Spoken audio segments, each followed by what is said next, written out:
c'est quoi? C'est un Matan Torah. On court vers Matan Torah. Bientôt, c'est Shavuot Vat Hashem. Hashamayim Shamim al Hashem ve'aret natan bil Adam. Comment est-ce qu'on peut faire un pont entre les deux? Comment on peut faire que l'infini peut s'habiller dans le fini? Eh bien, c'est par la Torah. Je m'adresse à vous, je vais vous enseigner quelques halachot. Vous allez prendre ces halachot, vous allez les dispatcher à l'extérieur. Eh bien, on fait exactement la création du pont entre l'infiniment grand et l'infiniment petit que nous sommes. Dieu nous fait ce chesed énorme. Lui, la Kohar, le Kohar de l'infini, précisément, il n'est pas limité à l'infini, comme on explique en Chassidut. L'infini peut devenir fini, et c'est ça son infinitude. Donc, il peut s'habiller dans la Torah et enseigner une halakha. On va faire quelques halakhot. Vous enseignez une halakha, vous apprenez une halakha, vous la mettez dans votre traite. Il y a un yichud nifla, il y a une union parfaite, absolue entre vous, entre Dieu, l'infini, et moi, le fini. Extraordinaire. Il faut vraiment, vraiment réfléchir à ça.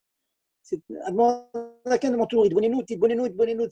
que je vous dis, ce ne sont pas des mots. Le dire, les répéter, mais il faut être marguiche, il faut avoir la da'at de la chose, ressentir la chose.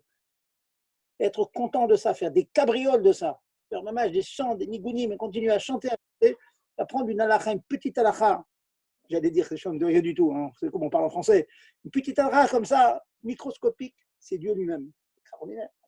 Donc, chaque fois que vous vous connectez ici, vous apprenez l'halakha, on s'unit à Dieu lui-même. Il faut y avoir, prenez le Tanya Péricré, il répète cette chose-là, c'est d'extraordinaire, de fabuleux. Donc, continuez à vous connecter. Faites le maximum pour connecter d'autres personnes. Chaque juif qui va s'attacher à ça, il va s'attacher à Dieu. On ne sait jamais de ça. Ça se trouve qu'il y a des centaines, des milliers de juifs qui vont faire tchouva, qui vont se rapprocher. Donc, pensez-y, connectez-vous, connectez les autres. Passons maintenant à l'halakha. On est sûr d'avoir la maba si on apprend tous les jours de la route. Nous allons faire aujourd'hui une halakha. Je m'adresse à beaucoup de gens qui habitent en Eretz Israël, pas que ça, Baruch Hashem, mais en Eretz Israël. Vous avez une mitzvah. On a parlé déjà de Afrashat Chala la semaine dernière, de ce qu'on a la chala qu'on prélève du pain. Aujourd'hui, il faut savoir qu'il y a une mitzvah d'Oraita. De nos jours, bon, il y a des discussions, il n'y a pas le Beit Hamikdash, mais à la base, il y a des psukim de la Torah qui nous disent que lorsqu'on a des fruits, lorsqu'on a des légumes, je ne vais pas entrer dans les détails, ce qui est d'Oraita, ce qui n'est pas d'Oraita, ça dépend aussi de la géographie. À Eretz Israël, il y a Souria, il y a Koutsalareth. Je ne vais pas rentrer dans tous ces détails, mais sachez, ceux qui sont en Eretz Israël, c'est évident. Vous avez une mitzvah que lorsque vous allez manger des fruits, vous allez manger des légumes, il faut absolument les manger après avoir été métaké notable. Mitzvah, alors, que ce soit d'Oraita, que ce soit d'Avana, ça ne change rien, il faut savoir le faire. Et en Eretz Israël, on prélève bracha, baruch atah Hashem. Donc, on va tâcher de comprendre comment ça fonctionne. Combien de fois on est confronté à ça? Combien de fois nous sommes confrontés à ce problème? On se trouve à table, on a des fruits, on a des oranges, des mandarines. On ne sait pas si ça a été prélevé. On ne sait pas si ça vient d'Eretz Israël, si ce n'est pas d'Eretz Israël. Il m'est arrivé en Eretz Israël d'être invité chez quelqu'un de ma famille qui avait de très très beaux pamplemousses chez lui. Il m'a offert des pamplemousses. Il m'a dit voilà, un pamplemousse, maman, je viens de l'écueil de l'arbre. Heureusement que j'ai le réflexe de penser, mais dis-moi, c'est des fruits d'Eretz Israël, c'est pas chute qu'il faut prélever. Tomber des nues. Il faut prélever. Il y a une mitzvah de prélever. Et vous allez voir, c'est pas simple. Donc on va tâcher aujourd'hui de vous expliquer comment ça fonctionne, tout le système. Et j'ai envie de vous dire, prenez vos crayons et votre feuille parce que c'est pas très simple. Pour pouvoir manger un fruit. Voilà, j'ai mis devant moi, je ne sais pas si ça se voit voilà, sur la caméra, j'ai mis sur ma main droite, j'ai pris une mandarine, la main gauche, j'ai pris une espèce voilà, de petit panier dans lequel j'ai mis des oranges, des mandarines. On va tâcher de faire un prélèvement. Voilà, on a des fruits d'Eretz Israël, vous êtes en Eretz Israël, à Tel Aviv, des fruits d'Eretz Israël. Alors certains vont me dire, oui, on achète dans des endroits où c'est marqué, il y a la Théouda, d'Aïda Haredi, de Rav Lando, que ça a été prélevé. Certes, peut-être. Mais très souvent, on est confronté à des situations où on n'est pas du tout sûr que ça a été prélevé. Donc, il faut savoir le faire. On ne peut pas manger des fruits d'Eretz Israël sans prélever. Le vrai chasse-tour. C'est Tevel, ça s'appelle Tevel. Donc, je vais vous dire du début jusqu'à la fin quels sont les prélèvements qu'il faut faire. C'est des impôts. La Torah nous impose. Elle nous donne des impôts. Il n'y a pas que dans les pays modernes qu'on a des impôts. Donc, je vais tâcher d'être le plus succinct, mais je suis obligé quand même de rentrer dans les détails. Lorsque vous avez 100 kilos, prenons un exemple, 100 kilos de blé, on dira bien des 100 kilos d'orange, on va dire du blé. Sur ces 100 kilos, alors je vais expliquer pourquoi tout à l'heure, on va prendre un peu plus que 100 kilos. 100 kilos et 100 grammes, disons. Comme ça un petit peu, 1 kilo, un demi-kilo. Sur ces 100 kilos, à l'époque, il fallait prélever un dixième. En fait, il faut bien comprendre. En fait, il fallait donner une partie au Cohen, et cette partie qui était donnée au Cohen, le dixième, j'en parlais tout à l'heure, c'est pour les Lévites. Cette partie qu'on donne au Cohen, on pouvait donner, d'après la Torah, une petite partie infinitésimale. Donc, on nous dit même avec une chita, avec un grain de blé, on peut donner un grain de blé au Cohen, c'est tout, on est quitte avec le Cohen. Bon, quels sont les shiurim imposés par nos chachamim? Le généreux, il donnait un 40e, l'avare, un 60e, et le moyen donnait un 50e de sa récolte. De nos jours, comme on a un problème avec les Kohanim, ils ne sont pas Mourzakim, il y a un problème de Touma Betara, de nos jours, on a l'habitude de prendre une toute petite quantité,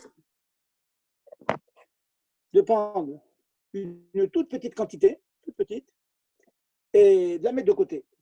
Et on va la jeter après.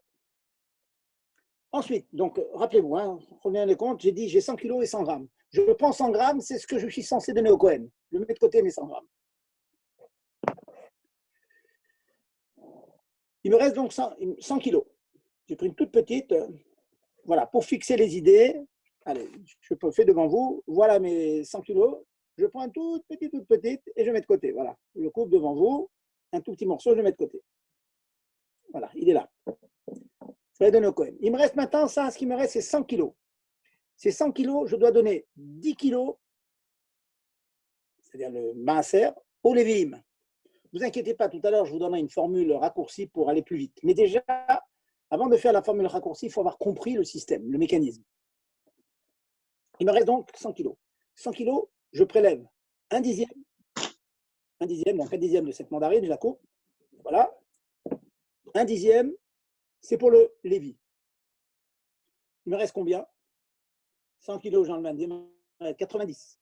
Sur ces 90 kilos, je vais enlever un dixième encore. 90 divisé par 10, ça fait 9 kilos. Il y a encore 9 kilos que je mets de côté. Donc, j'ai enlevé pour l'instant 10 kilos, plus 9 kilos. Il ne me reste plus que, on a fait bien les comptes, 81 kilos qui vont rester à moi. Les 9 kilos en question, les premiers 10 kilos, c'est pour le Lévi. Je suis censé le donner au Lévi.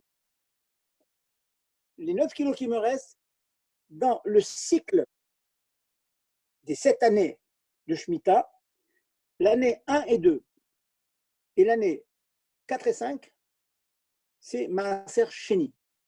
Maaser Sheni. Qu'est-ce qu'on fait ça à Yerushalayim? Prenez ces 9 kilos, on les mange à Yerushalayim. Quand c'était trop lourd, il faut avoir des fois une tonne de blé, qu'est-ce qu'on faisait? On rachetait ce Maaser Sheni sur de l'argent. C'est un plastique de la Torah. Alors regardez, j'ai dans mon bureau un certain nombre de pièces, et donc j'ai une pièce ici avec laquelle je rachète mon Maaser Sheni. Donc le Maaser Sheni, les kadosh, je dois le manger à Yerushalayim, je le rachète sur une certaine somme qui s'appelle une prouta sur la pièce qui est ici.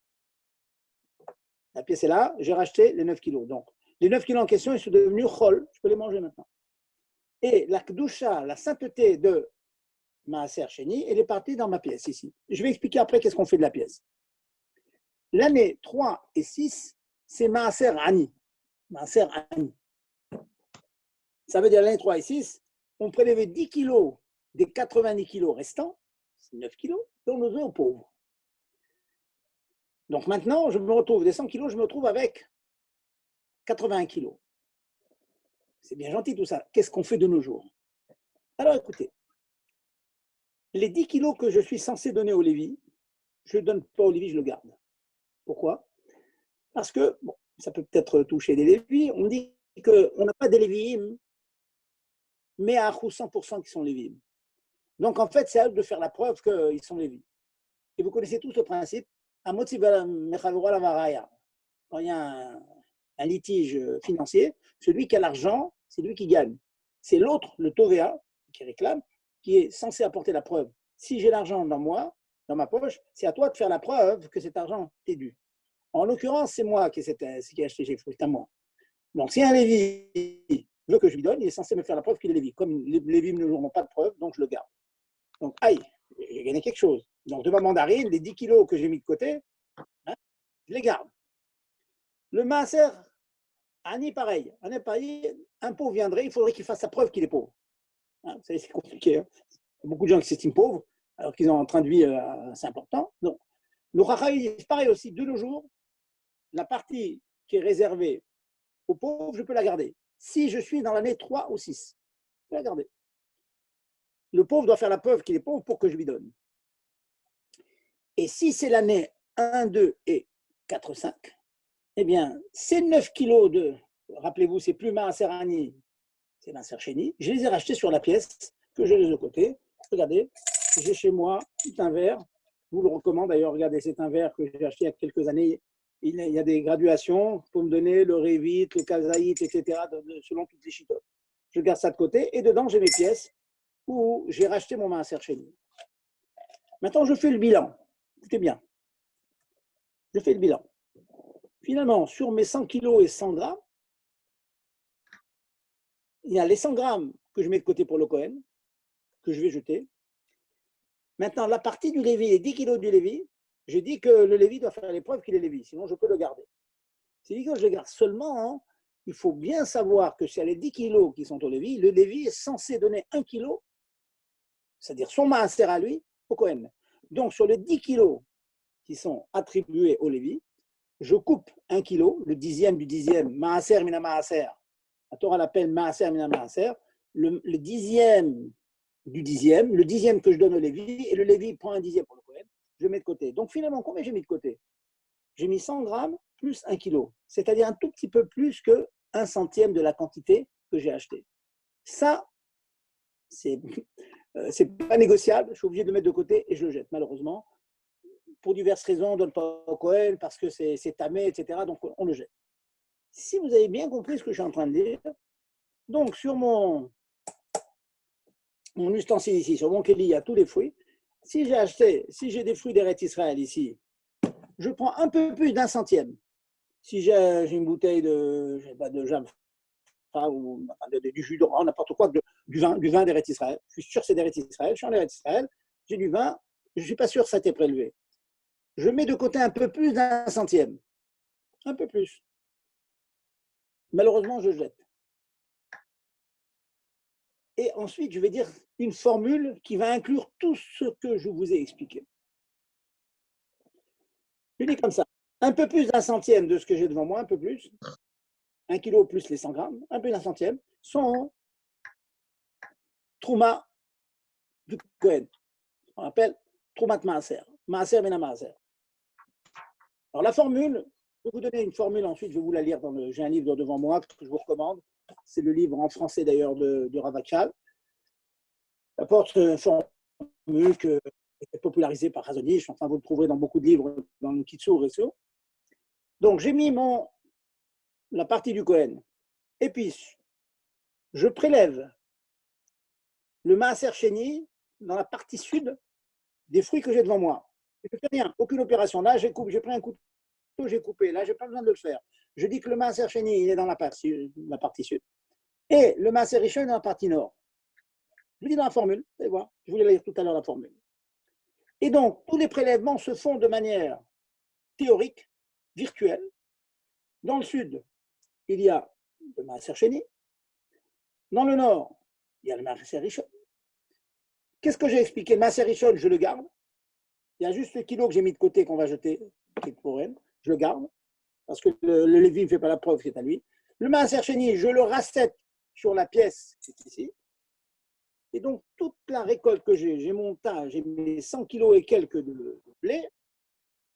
Dans le nord, il y a la partie du Lévi que je garde. Dans le sud, il y a la partie Maaser Sheni que j'ai racheté sur la pièce. Et donc, je peux la manger. Et donc, je peux tout consommer. Bekitsour. On va recommencer l'opération. J'ai donc mon vase de fruits. Je prends un peu plus d'un centième. Voilà, je le coupe devant vous. Là, il y a un peu plus qu'un centième. Il faut compter quand même, peser. Là, il y a un peu plus d'un centième. Ça, c'est la partie du Cohen. Cette partie est pour le Cohen et tous les masrot qui sont dans le panier à ma gauche, regardez que je vous donne la formule raccourcie, soient prélevés selon la formule qui nous a été expliquée, le Zoom, comme aujourd'hui, samedi, dimanche, lundi, mardi, mercredi, le He-Iyar, le Rav nous a expliqué comment est-ce qu'on prélève. Eh bien, je veux prélever avec la formule qui nous a été expliquée par le Rav. Et surtout, attention, que le Maaser Sheni soit racheté sur une prouta qui est, je garde précieusement à la maison. Donc, il faudra prendre chez vous en Eretz Israël un roubier. Moi, j'ai quelques gros euros de côté sur lesquels je rachète mon Maaser. Sachant que je peux racheter le Maaser Sheni avec combien? Avec une prouta seulement. Une prouta, c'est au maximum 5-10 euros, 5-10 centimes d'euros. C'est-à-dire, avec 1 euro, je peux faire 10 pidionim, 10 fois. Avec 2 euros, 20. Donc, je sais qu'à peu près, je rachète des fruits. Là, on achète des fruits en Eretz Israël une fois par semaine. Donc, ça fait 20 semaines. Donc, avec 1 euro, avec 2 euros, je fais 20 pidionim. Vous vous rendez compte? J'ai 20 pidionim. Donc, j'ai quelques pièces qui sont de côté. Je suis sûr que je peux acheter 10, 20, 30, 50 fois des pidionim. Qu'est-ce que je fais au bout du compte? Je vais vous expliquer après comment est-ce qu'on fait au bout du compte. Parce qu'il y a 2 fois dans le cycle des 7 ans où cette pièce, on l'a détruite. Ça correspond à un biour maaser. C'est l'année du biour maaser. Donc, il y a plusieurs manières de détruire. On fait un trou, des fois on rachète sur autre chose. C'est déjà autre chose. Donc, je vais vous dire donc la formule. Voilà. La formule, vous la trouverez dans le Vakshal. Et donc, je vous donne le réchou, vous pouvez le faire, que chaque fois que vous allez faire le prélèvement dont je vous parle ici, vous dites, on va prélever selon la formule qui nous a été dite le jour du Shiur. Bon, c'est la formule classique, vous la trouverez dans le livre qui s'appelle Kashrut de Rav Rachel, c'est comme ça. Ce qui est plus du centième dans la quantité que j'ai prélevée, soit Trouma pour le tout.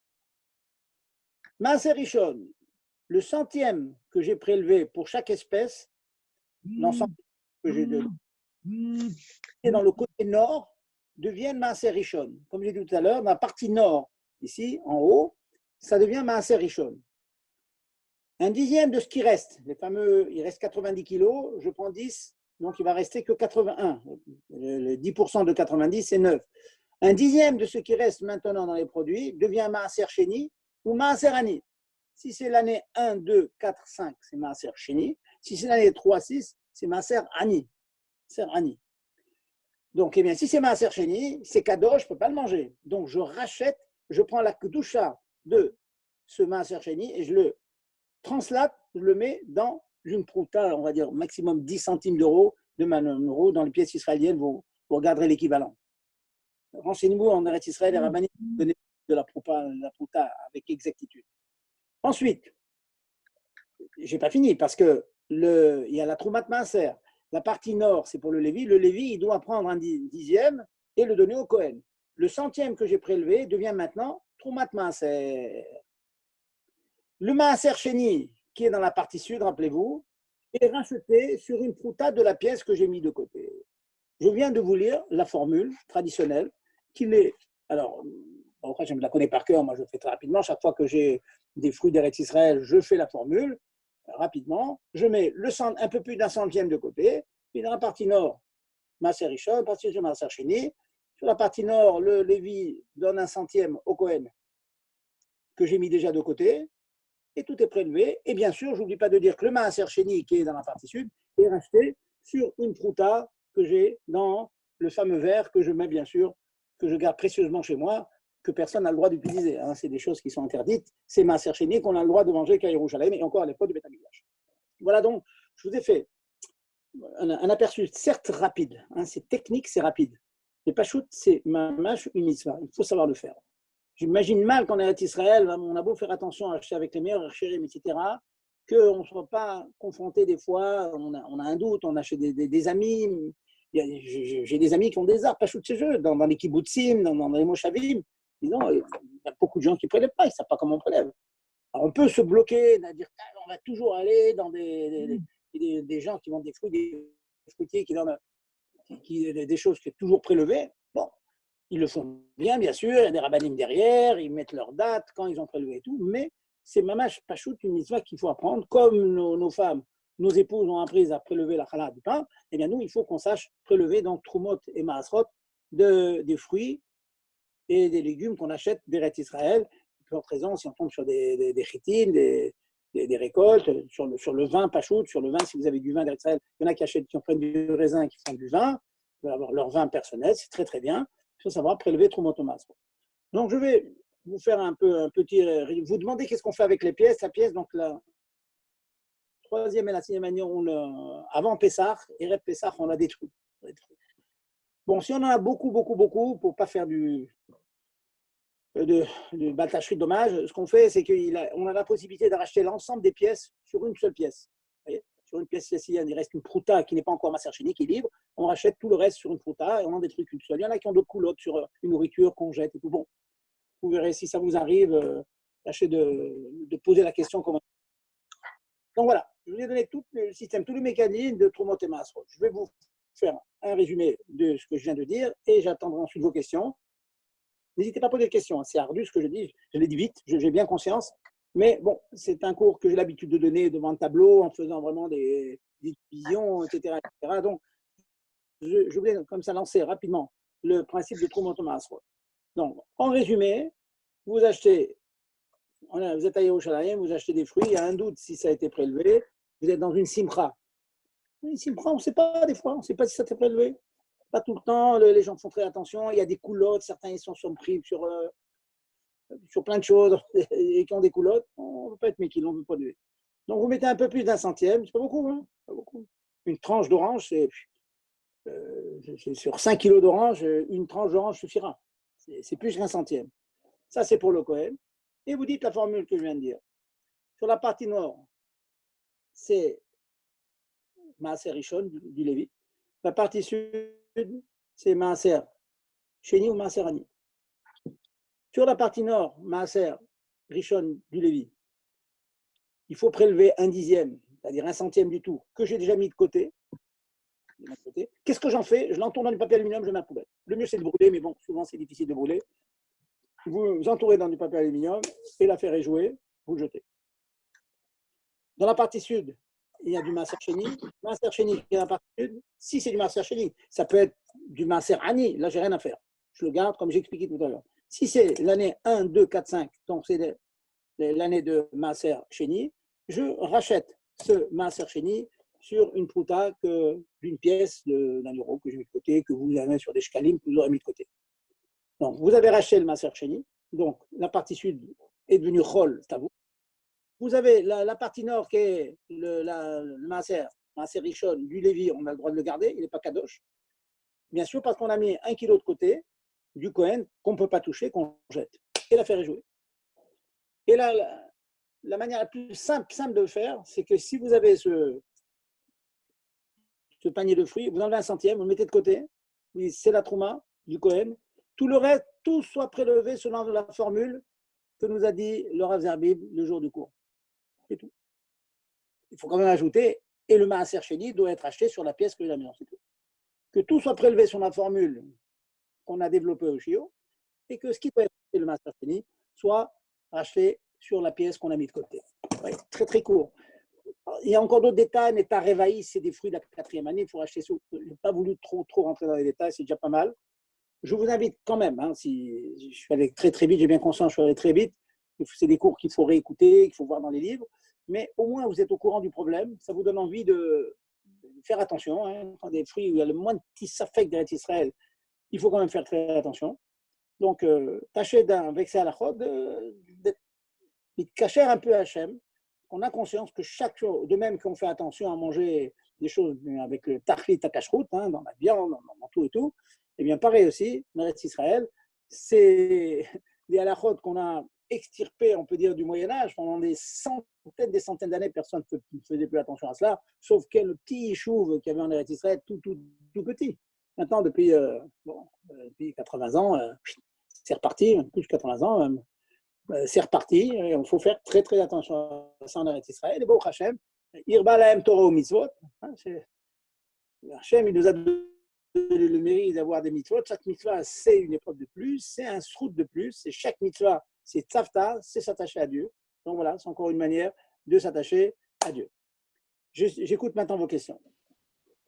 Oui, qui a des questions à poser? On lui donne la parole.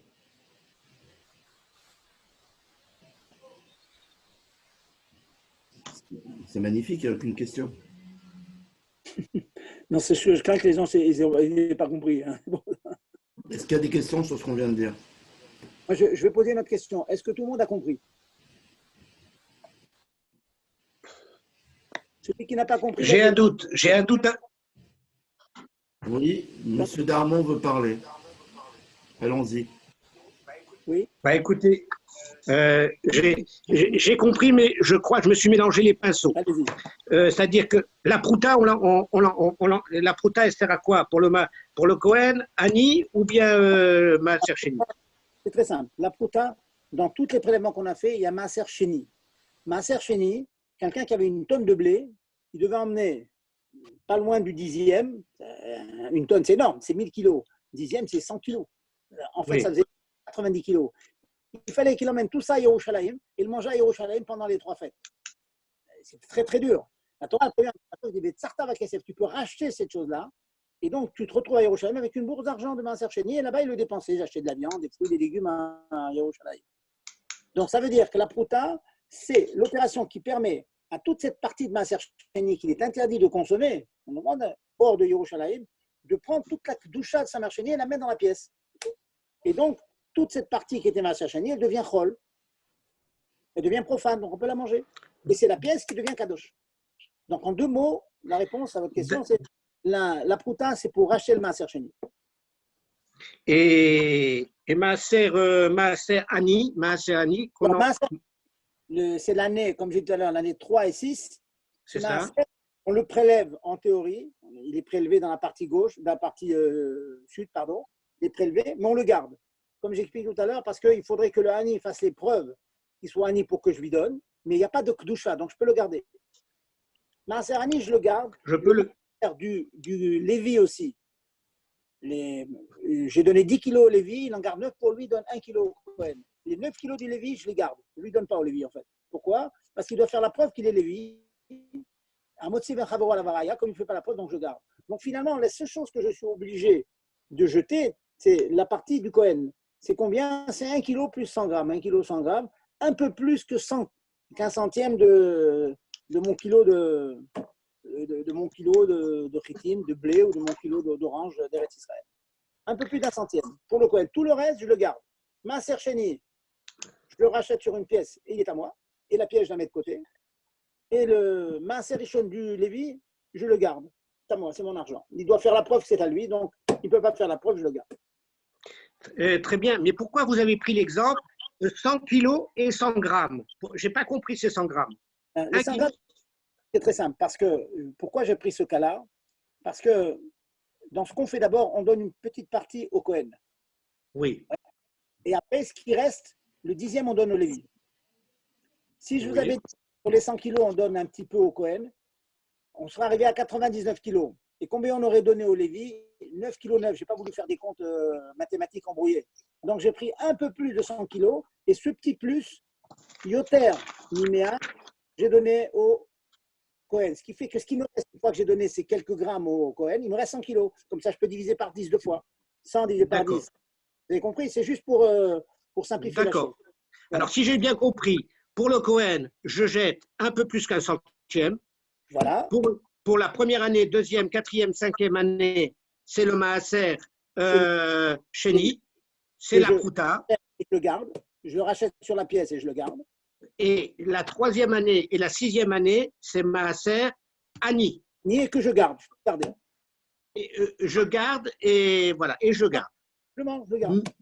D'accord, très bien. Et ça, si je prends par exemple 1 euro, une prouta c'est 10 centimes, si je prends 1 euro, ça veut dire que je pourrais faire à l'avance 10 maaser, c'est ça? Exactement. Si vous achetez, vous faites vos courses le vendredi après-midi une fois par semaine, vous faites les prélèvements. Alors, vous avez 10 semaines dans lesquelles, avec cette pièce, vous pouvez racheter le Maaser Sheni. Pendant 10 semaines, pas mal, ça fait 2 mois et demi. Oui, mais les fruits, je ne les ai pas en ma possession. Les 9, c'est pas grave. Non, je parle, quand vous faites prélèvement, vous êtes allé chez le marché, oui, vous avez acheté des oranges, des mandarines, des pamplemousses, vous avez acheté toutes sortes de choses. Et une fois que vous avez à la maison, vous faites un rachat, vous faites un pidyon. Tout ce dont j'ai parlé, vous avez. Pour ça que je vous ai apporté, regardez, je vous ai apporté un panier. J'ai acheté ce panier. Voilà, je suis allé et je sais, on m'a dit, ça vient du kibbutz Yavne. Voilà. Ça vient du kibbutz Yavne, cette chose-là. Donc, je fais un prélèvement. Mais je ne vais pas faire un plan comme ça théorique si j'achète pas de fruits. Je n'ai pas de fruits. D'accord. D'accord. OK, très bien. Voilà. Merci. Autre question?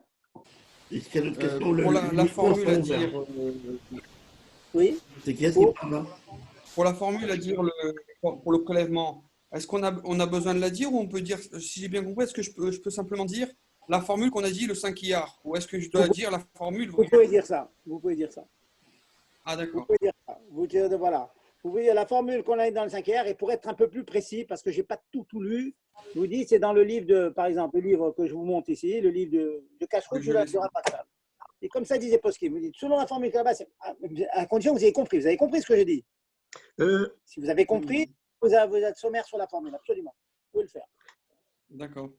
Voilà. Et là, on est bien, en cette année, on est Maaser Sheni. Je vais répéter, que tout soit prélevé selon la formule du livre qu'on a vu le jour du cours, que le Maaser Sheni soit racheté sur une prouta de la pièce que j'ai mis de côté. Voilà, et c'est tout. Et vous avez fini. Et vous pouvez manger. D'accord. Bien sûr, on met un peu plus d'un centième de côté à la base. Un centième de côté à la base. Oui, on va enlever un petit peu, oui. Et le rachat de Maaser Sheni. Il y a 3 petites opérations à faire et vous êtes tranquille. Ça prend pas chaud, ça me prend 5 secondes, quoi. Mais là, vous me confirmez, cette année, on est Maaser Sheni pour cette année. Hein. Cette année, on est Maaser Sheni, oui. D'accord. Autre question? Oui, vous venez de dire qu'il y a trois. Il faut penser à 3 choses. Mais moi, j'en ai retenu que 2. C'est quoi les 3? Les 3, c'est d'abord mettre le centième, un peu plus d'un centième de côté. D'accord. Dire la formule. Oui. Et que tout soit prélevé sur la formule. Et le Maaser Sheni doit être haché sur la pièce. 3 choses. D'accord. OK. Encadrez ça et vous n'oubliez pas. Autre question?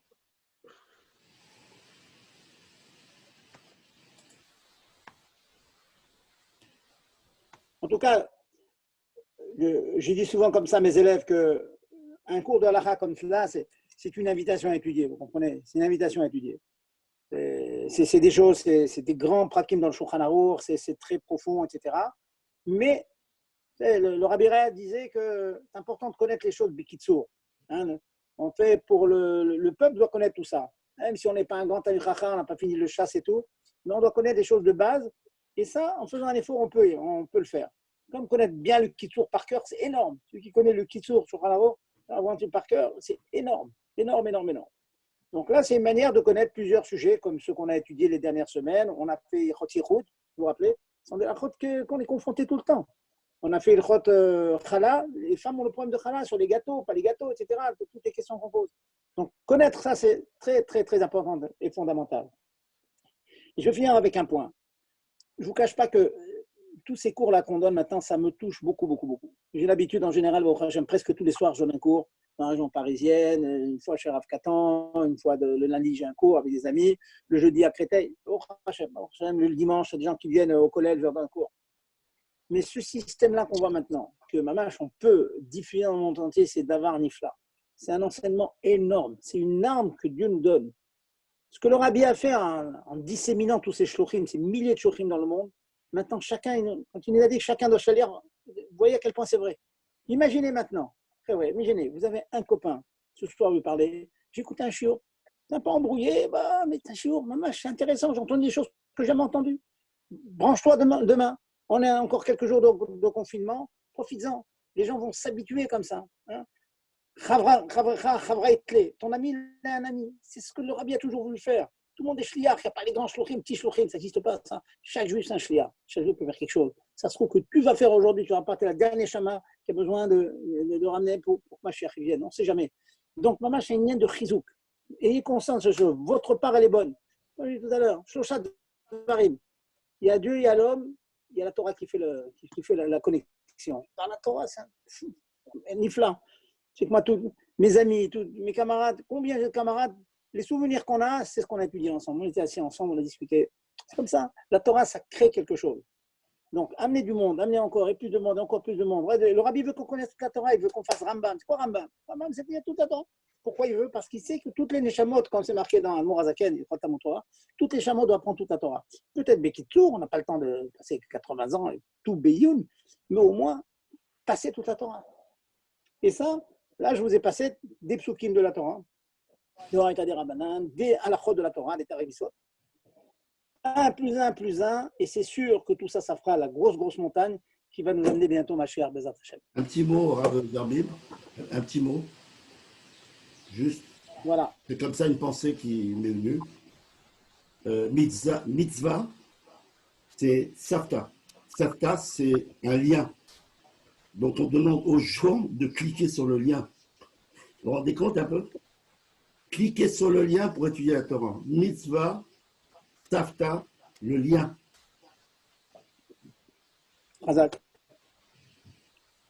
Ça ne peut pas être plus facile. C'est Dieu qui est descendu, qui me l'a mis dans un plateau d'argent à la maison. Moi, je ne bouge pas de chez moi, je ne perds pas de temps. Ni voiture, ni me garer, ni parking. En disant, hop, on donne des cours à gauche, à droite, bon Hachem, Kenirbo. Un grand courage à tout le monde et c'est sûr que tout ça, ça va enlever tous les problèmes de confinement et de virus et de maladies et tout le monde va être en bonne santé. Toda Rabba. Quoi tout. Razak Baruch. Merci beaucoup, Rav Zerbib. Merci beaucoup. Bonjour Aaron. On va vous voir souvent. Je veux que ça devienne Kavoua dans ma grille. Que vos cours deviennent Kavoua. Bezat Hashem. Voilà, voyez l'ouverture la meilleure et vous êtes avec nous. Bezat Hashem. Je suis avec vous, ne vous inquiétez pas, je suis avec vous. On est ensemble. Que des bonnes choses. Bonjour Aaron. Allez, quoi tout.